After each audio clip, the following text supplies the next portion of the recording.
My earliest memory is riding in my grandfather's boat, arm over the side, hand in the spray. I've spent much of the rest of my life chasing this feeling. All of that has led to this, the wooden boat experience.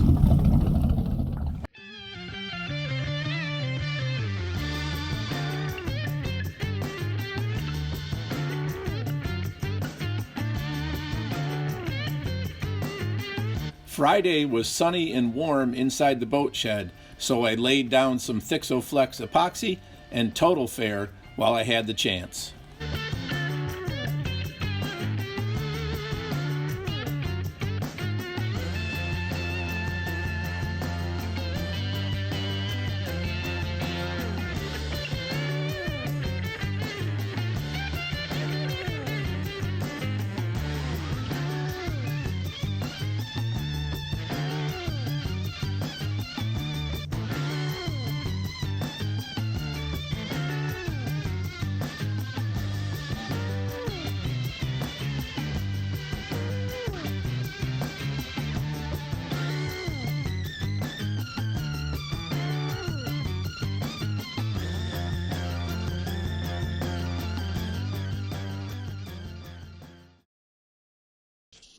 I'm not sure if these guys still exist. Freeman Manufacturing and Supply. I'll have to look. I've had these for a long time. They're fillet shapers. And that's what I'm using right here. And what I'm going to try and do here is with this Thixoflex epoxy is first I'm going to run this fillet shaper down and make a fillet. A little bit of a rounded edge between this king plank and the deck.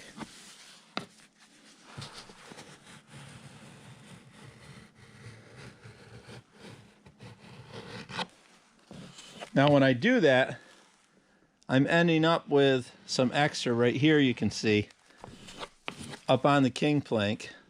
So I'm going to scrape that off so it doesn't affect too much when I go to do finishing this bright, because I'm going to stain this king plank. I'm going to paint this area here. So I don't want too much epoxy on there if I can help it. And why am I doing this in the first place?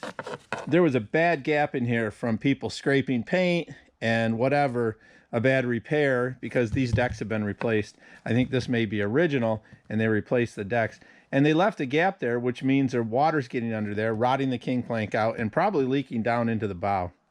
So I want to seal that area up. The goal with this boat is to, other than varnishing and cleaning the stuff, is to keep the maintenance down as much as I can, which is why when I put this windshield on, you can see the windshield goes right to here. So this will be finished bright, this will be painted. We're going to fair this next, all these spots, but underneath here where the where this wood meets the windshield, I'm going to fair this whole thing with bedding compound, probably life caulk. I'm not really sure yet what I'm going to use on that, but something to keep water from going in between, because if you bed this windshield onto here and you fill whatever gap there is with a bedding compound, then water can't get in there because the spot is filled. So that's the goal of that. All right, we've got epoxy here, we've got it on the other side. Now we're going to put some Total Fair on this deck, so when we paint it, it looks good. How you doing, Speckles? How's it going, buddy? I almost forgot. Friday night I took the dash over to the studio and started stripping the varnish off of that.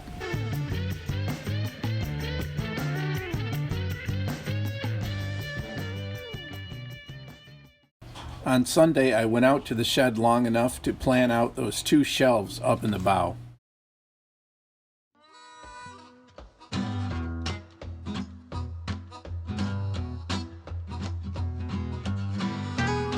All right, let's see if this will work.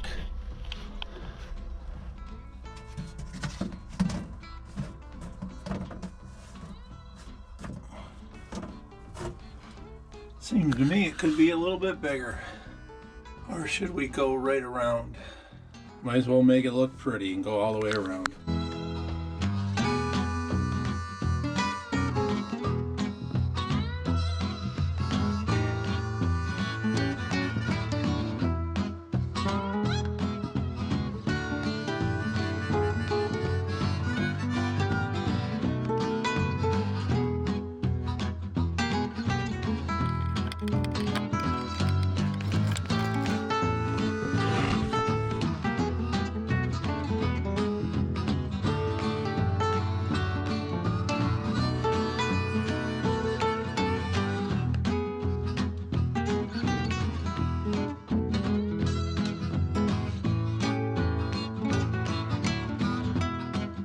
It is still obvious that the strakes are made out of wood, and that's okay. I'm not trying to hide that fact. This will, though, affect my choice of paint colors. More on that next episode, including some color renderings like this one.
So these two holes, this is where the steering column came through the dash. This is the back of the dash right here.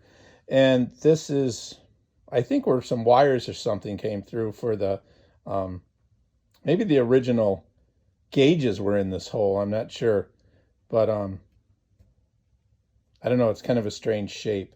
But I'm putting a piece of plywood in to fill both of these up, and then hopefully it's not going to look like it's a Dutchman that doesn't show up. It's going to show up, but it's going to be better than a hole, or better than put on a piece that goes over the top of the hole in the front.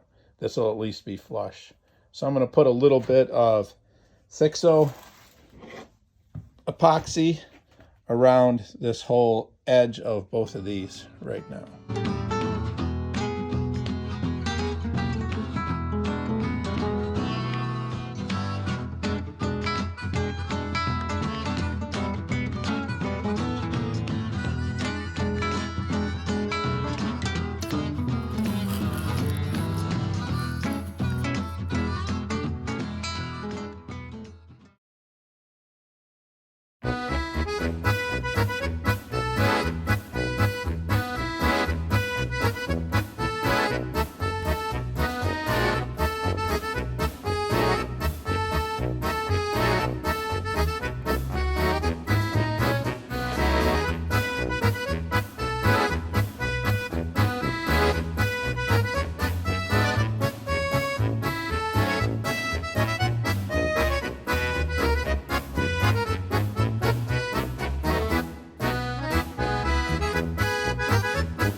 Stay away, okay?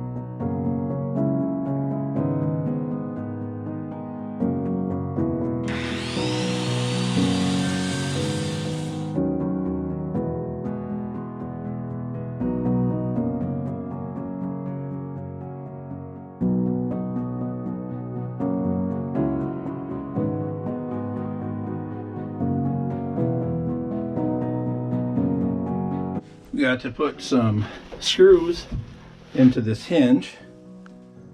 I thought about hinging it underneath, but I think it'd be a lot easier to have it fold up and come out. Or I don't know, or it could go in and then fold out. No, because then the hinge is going to hold it up off the pieces. Yeah, it's got to go on top, so that's what I'm going to do.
Don't have these bolts here yet. I'm going to order some, but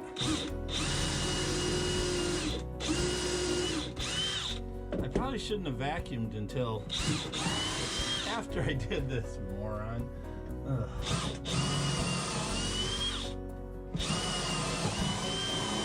Speckles, why didn't you remind me, buddy? All right, I'll get the vacuum again, clean this out. But let me angle you guys up a little bit. And we've got this all ready to go. Pull it out.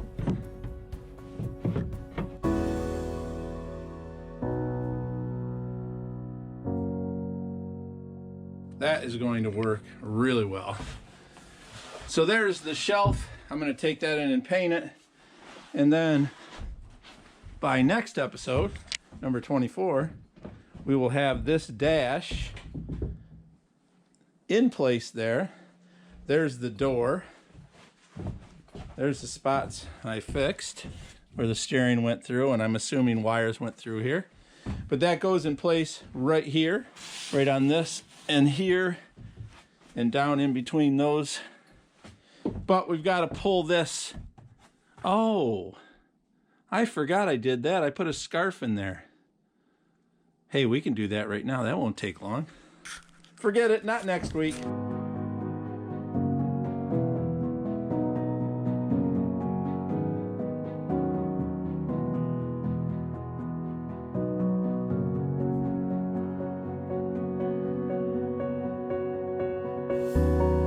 Well, this certainly has not looked like this for quite a while.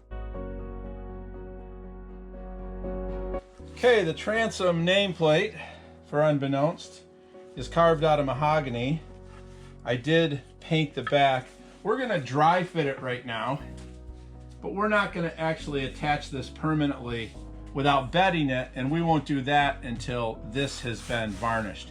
And then we'll put it on top of the varnish and we'll bed it in with something very reversible, but this paint will protect the back of that. We'll get the bedding in there. I just got to take some measurements and figure out exactly where this goes, and we'll get this dry fit. While I'm doing this dry fit, I'd like to send out a big thanks to everyone for their support on Patreon or all of the other ways you find to help out the WBE. Special thanks this week to Tim Hodge and his family for the Rode wireless mic system. I can't wait to start using it. I'll see you next week on episode 24.